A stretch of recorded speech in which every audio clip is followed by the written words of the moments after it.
कभी भी डालो मुझे क्या ही सबकी टेक्निक अलग है। मैं हमेशा देखती रहती हूँ, हर आर्टिस्ट की टेक्निक ना अलग होती है ना, क्यों? कटिंग्स में और सब में ना। तुम पागल से बनाए थे ना क्या? हम लोग यहाँ पे उधारी में आए हैं और खुद के मेकअप खुद करते हैं, कपड़े खुद पहनते हैं, खाना भी खुद ही खाते हैं, बनाते भी खुद ही है। और माता जी रेडी हो रही है, मैं रेडी हो चुकी हूँ। और ये व्लॉग मुझे लग रहा है 1 साल बाद आएगा आपके सामने, तो मैं अभी से बता दे रही हूँ 1 साल बाद इस व्लॉग को जरूर देखना जी। और उसके अंदर डाल दूं?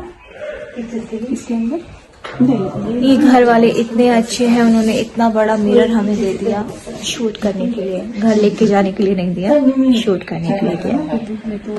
मेरा लेंस